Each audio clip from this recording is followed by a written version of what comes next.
Hello friend, welcome to MKS physics classes. आज हम discuss करने वाले हैं चैप्टर काइनेटिक थ्योरी। तो काइनेटिक थ्योरी में हम देखते हैं इंट्रोडक्शन टू काइनेटिक थ्योरी। तो सबसे पहले जॉन डाल्टन आए थे और जॉन डाल्टन ने 1803 में एक एटम की डिस्कवरी की थी। तब एटम ही की ही डिस्कवरी हुई थी। उसके बाद कई सालों बाद 1873 यानी वो 70 सालों बाद ये देखा गया कि जो एटम्स थे और जो मॉलिक्यूल्स थे वो कंटिन्यूसली क्या कर रहे थे, मोशन कर रहे थे। एटम्स और मॉलिक्यूल्स कंटिन्यूसली मोशंस। तो सबसे ज़्यादा जो मोशन एटम से मॉलिक्यूल्स होते हैं सॉलिड में बहुत कम होता है, लिक्विड में उससे थोड़ा ज़्यादा होता है, लेकिन गैस में बहुत ज़्यादा मोशन होता है एटम्स और मॉलिक्यूल्स में। जिससे इस मोशन की वजह से इसको क्या बोला गया, काइनेटिक, और इस थ्योरी को बोल दिया गया काइनेटिक थ्योरी ऑफ गैसेस। इसमें जो भागीदारी ली थी, कई साइंटिस्टों ने भागीदारी ली थी, लेकिन दो मैन हैं, मैक्सवेल और बोल्ट्जमैन।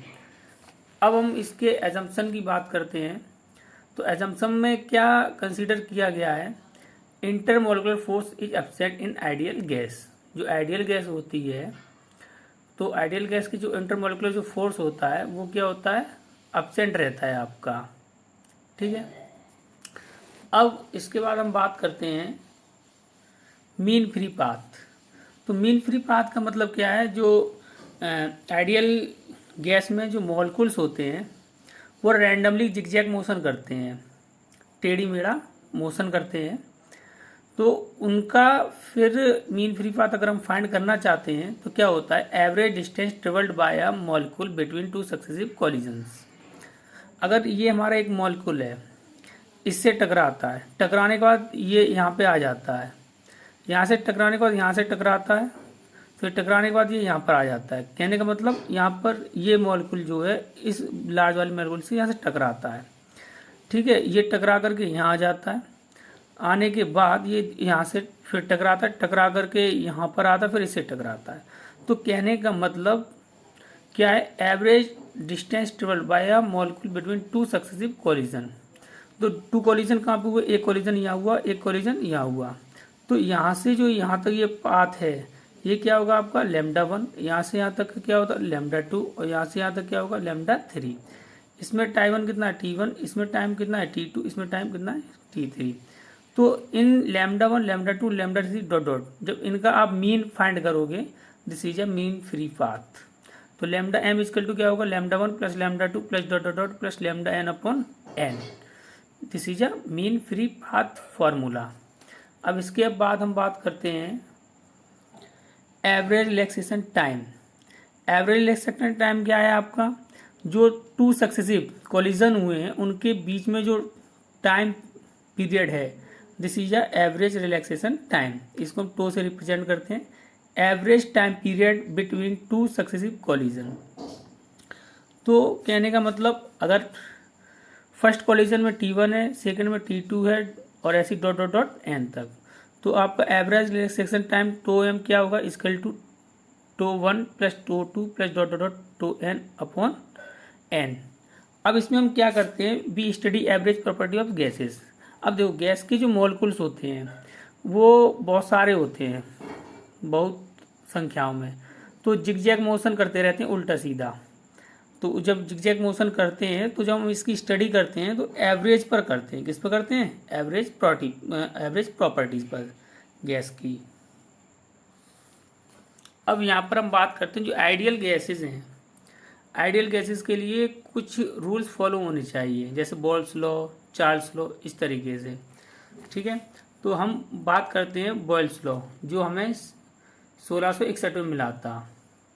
तो इसका मतलब क्या है, बॉयल्स ने क्या बोला था, the volume of given mass inversely proportional to the pressure at constant temperature। जो वॉल्यूम जो है किसी भी गैस मास का जो वॉल्यूम है वो इन्वर्सली प्रोपोर्शनल होता है किसके, प्रेशर के, और क्या कांस्टेंट रहता है, एट कांस्टेंट टेम्परेचर। अब हम इसके बीच हम ग्राफ प्लॉट करेंगे तो हम ये देखते हैं, अगर बाई एक्सिस पर P है और एक्स एक्सिस पर V है, तो V प्रोपोर्शनल 1/p के बीच जब ग्राफ खींचेंगे तो इस तरीके से आएगा। जैसे सपोज दैट हमने T2 पे खींचा, किस पर, T2 पर, ये T2 पर ड्रॉ किया है हमने। अब ये जो ब्लू लाइन से दिखा रहे हैं ये आइडियल गैस के लिए, किसके लिए? आइडियल गैस के लिए।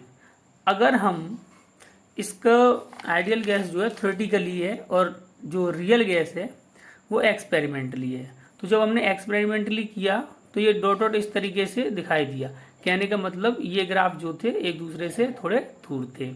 जैसे ही हमने टेम्परेचर इंक्रीज किया, टेम्परेचर इंक्रीज करने पर तो ये रेड वाली रियल और आइडियल गैस आपस में ग्राफ थोड़ा थोड़ा मिलने लगा।